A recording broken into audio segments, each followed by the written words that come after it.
Good morning, students. Today we are going to start unit number 2, steels, seal and its alloy. Total weightage for this unit is 14 marks. A huge weightage is given to this unit. Let's start with the second unit, steel and its alloys. Pure metal and their alloys. Let's see what is the meaning of a pure metal. It is a substance that contains atoms of only one type of metallic elements such as aluminum, gold, copper, iron, zinc, mercury, etc. He diagram बघा. याच्यामध्ये सगळे जे atoms आहेत एकाच टाईपचे आहेत. एकाच टाईपचे कसं की त्याचा शेप आणि साईज काय आहे सेम आहे. तर प्युअर मेटल्स असे मेटल्स आहेत की ज्याच्यामध्ये एकाच टाईपचे ॲटम्स असतात. त्याला आपण काय म्हणतो प्युअर मेटल. म्हणजे ॲल्युमिनियम असेल तर ॲल्युमिनियममध्ये ॲल्युमिनियमचेच ॲटम्स असतील. गोल्ड असेल तर गोल्डमध्ये गोल्डचेच ॲटम्स असतील. हे काही एक्झाम्पल्स आहेत प्युअर मेटलचे. कॉपर. कॉपर आपण प्युअर फॉर्ममध्ये इलेक्ट्रिक वायरिंग मॅन्युफॅक्चरिंग करण्यासाठी वापरतो. गोल्डचे ऑर्नामेंट्स आहेत. गोल्डचे ऑर्नामेंट्स आपण बनवतो. तर 24 कॅरेट हे जे आहे ते प्युअर गोल्ड आहे. एक लक्षात घ्या, 22 carat is not a pure gold. 24 carat is a pure gold. त्यानंतर मर्क्युरी आहे. Mercury is a pure metal. It is used in thermometer to measure temperature. Mercury हा एक असा एकमेव मेटल आहे की जो लिक्विड फॉर्ममध्ये असतो in a normal temperature. Normal टेम्परेचरला बाकी एलिमेंट्स कसे असतात, सॉलिड स्टेटमध्ये असतात. alloy. An alloy is a mixture of two or more elements in which the main component is a metal. He diagram बघा. याच्यामध्ये दोन टाईपचे ॲटम्स आहेत. ओके. तर अलॉय जी आहे ते अलॉयमध्ये दोन किंवा दोनपेक्षा जास्त टाईपचे ॲटम्स असू शकतात. कारण it is a mixture of two or more than two elements. आता अलॉय कशी तयार होते? Pure metal plus elements is equal to alloy. जो प्युअर मेटल आहे तर प्युअर मेटलमध्ये दुसरे एलिमेंट्स ॲड करायचे आणि मग काय तयार होते? अलॉय तयार होते. तर याच्यामध्ये ह्या केसमध्ये बघा, हे जे स्मॉलर ॲटम्स आहेत ते प्युअर मेटलचे ॲटम्स आहेत. त्याच्यामध्ये आपण दुसरा एलिमेंट ॲड केला. हे बघा, हे ब्ल्यू कलरचे ॲटम्स हे दुसऱ्या एलिमेंटचे ॲटम्स आहेत. म्हणजे दोन प्युअर मेटल प्लस एलिमेंट असं मिक्स केलं आणि त्याच्यापासून काय तयार झाली? अलॉय तयार झाली. म्हणजे it is obvious that pure alloy contains two or more than two types of atoms. For example, alloyचं एक एक्झाम्पल आपण घेऊ. Iron alloy, stainless steel. Stainless steel ही आयर्नची अलॉय आहे. आता बघू आपण स्टेनलेस स्टील कसं तयार होतं. तर फेरस म्हणजे iron plus chromium, nickel and other elements. आयर्नमध्ये काय करायचं? क्रोमियम, निकेल आणि अदर एलिमेंट्स आयर्नमध्ये ॲड करायचे. मग काय तयार होतं? स्टेनलेस स्टील होतं. म्हणजे इथं प्युअर मेटल काय आहे? आयर्न आहे. आणि एलिमेंट्स कोणते आहेत? Chromium, nickel and other elements. काय तयार होतं? हे मिक्स केल्यानंतर काय तयार होतं? अलॉय तयार होते. ओके. तर ह्या स्टेनलेस स्टीलमध्ये मॅक्सिमम पर्सेंटेज कशाचं आहे? आयर्नचं आहे. त्यामुळे आयर्नला काय म्हणतात? बेस मेटल म्हणतात. आणि या ज्या एलिमेंटचं पर्सेंटेज कमी आहे त्याला काय म्हणतात? अलॉईंग एलिमेंट म्हणतात. आणि त्यात ह्या दोन्हीच्या बेस मेटल प्लस अलॉईंग एलिमेंट जे काही मिक्सचर तयार होतं त्याला आपण काय म्हणतो? अलॉय म्हणतो. Question is why the elements are added in a pure metal or why an alloy. तर प्युअर मेटलमध्ये आपण एलिमेंट्स ॲड करतो. असं का करतो? आपण प्युअर मेटल यूज करून आपण कंपोनंट्स मॅन्युफॅक्चर करू शकत नाहीत का? त्याचा ॲन्सर काय आहे बघा. Answer is why we are adding elements in a pure metal. Answer is to improve properties of pure metals.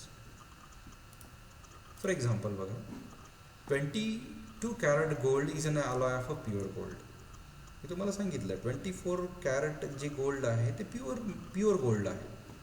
आणि 22 कॅरेट जे गोल्ड आहे that is not a pure gold. 24 carat gold is alloy of 22 carat gold is a alloy of 24 carat gold. 24 carat gold is a pure metal, 99.99% pure, but it is a weak, so we cannot manufacture ornaments from it. 24 crate जे gold आहे त्याचा एक limitation आहे. ते कसं आहे? Weak आहे. त्याची स्ट्रेंथ कमी असते. त्याच्यापासून आपण ऑर्नामेंट्स बनवत नाही. जर 24 कॅरेट गोल्ड जे आहे प्युअर गोल्ड, त्या प्युअर गोल्डपासून जर आपण ऑर्नामेंट्स बनवले तर काय होईल, ते इझिली ब्रेक होतील. म्हणजे काय आहे की त्याच्यामध्ये वीक आहे, त्याची स्ट्रेंथ कमी आहे. त्याची स्ट्रेंथ जर आपल्याला इन्क्रीज करायची असेल, 24 कॅरेट गोल्डची जर स्ट्रेंथ इन्क्रीज करायची असेल तर त्याच्यामध्ये आपण मिक्स करतो, कॉपर मिक्स करतो, सिल्वर मिक्स करतो, झिंक, अशा प्रकारचे आपण दुसरे इलेमेंट्स त्याच्यामध्ये मिक्स करतो, जेणेकरून त्याची जी काही स्ट्रेंथ आहे ती काय होते, इन्क्रीज होते. बघा प्युअर गोल्ड म्हणजे 24 कॅरेट गोल्ड जे आहे त्याच्यामध्ये आपण सिल्वर, झिंक, कॉपर मिक्स करतो, त्याच्यापासून कुठली अलॉय तयार होते, 22 कॅरेट गोल्ड ही अलॉय तयार होते. म्हणजे ह्या केसमध्ये पर्सेंटेज बघा 91% जे आहे आपण ते काय असतं, 24 कॅरेट गोल्ड असतं आणि 9% ओनली बाकीचे एलिमेंट्स असतात. असं मिळून काय तयार होतं, एक 22 कॅरेट गोल्ड ही एक अलॉय तयार होते. तर याच्यामध्ये बेस मेटल कुठला आहे, तर सगळ्यात जास्त जे पर्सेंटेज ज्या एलिमेंट्स असेल त्याला आपण बेस मेटल म्हणतो. ओके, आणि बाकी लेस पर्सेंटेज याचा आहे त्याला आपण काय म्हणतो, अलॉय एलिमेंट. हे बेस मेटल आहे आणि त्याच्यामध्ये ॲड केलेले हे अलॉईंग एलिमेंट्स आहेत. ओके, हे 24 कॅरेट गोल्ड आहे आणि हे कुठलं गोल्ड आहे, 22 कॅरेट गोल्ड. दुसरं आपण एक एक्झाम्पल घेऊ. Stainless steel is an alloy of iron. Stainless steel कशाची अलॉय आहे, आयर्नची अलॉय आहे. 70% आपण काय घेतो, आयर्न घेतो. 70% आयर्न असतं आणि 30% मध्ये आपण काय मिक्स करतो, क्रोमियम, निकेल आणि अदर एलिमेंट्स मिक्स करतो आणि काय तयार होते, एक स्टेनलेस स्टील एक अलॉय तयार होते. तर ह्या केसमध्ये हे बेस मेटल आहे, हे अलॉईंग एलिमेंट्स आहे आणि ही काय आहे, अलॉय आहे. अशा प्रकारे आयर्नमध्ये आपण हे अलॉईंग एलिमेंट्स मिक्स करतो आणि एक स्टेनलेस स्टील एक अलॉय तयार होते. व्हाय वी आर डुईंग दिस. आपल्याकडे आयर्न आहे तर आपण आयर्नमध्ये हे एलिमेंट्स मिक्स करून आपण स्टेनलेस स्टील का बनवतो. Iron does not have corrosion resistance, but its alloy stainless steel is having corrosion resistance. Iron जे रॉड्स आहेत बघा, आयर्न रॉड काय होऊ शकतात, रस्ट होऊ शकतात. तर आपल्याला ह्या आयर्नमध्ये काय करायचं आहे, करोजन रेजिस्टन्स ही प्रॉपर्टी आपल्याला काय करायची आहे, इंड्यूस करायची आहे. तर ती इंड्यूस करण्यासाठी आपण आयर्नमध्ये हे अशा प्रकारचे अलॉईंग एलिमेंट्स ॲड केले. त्याच्यामुळे काय झालं की स्टेनलेस स्टील तयार झालं आणि स्टेनलेस स्टीलमध्ये कुठली प्रॉपर्टी आहे, करोजन रेजिस्टन्स प्रॉपर्टी आहे. ओके, म्हणजे आयर्नचे जे काही प्रॉपर्टीज आहेत ते इम्प्रूव्ह करण्यासाठी आपण काय केलं, त्याच्यामध्ये एलिमेंट्स ॲड केले. कुठली प्रॉपर्टी आपण इम्प्रूव्ह केली, त्याची करोजन रेजिस्टन्स प्रॉपर्टी जी आहे त्याच्यामध्ये आपण इंड्यूस केली. Question, why alloys are more hard and stronger than pure metals. आता इथे स्ट्रक्चर बघा, मेटलचे आयटम्स बघा, इथे एकाच टाईपचे आयटम्स आहेत.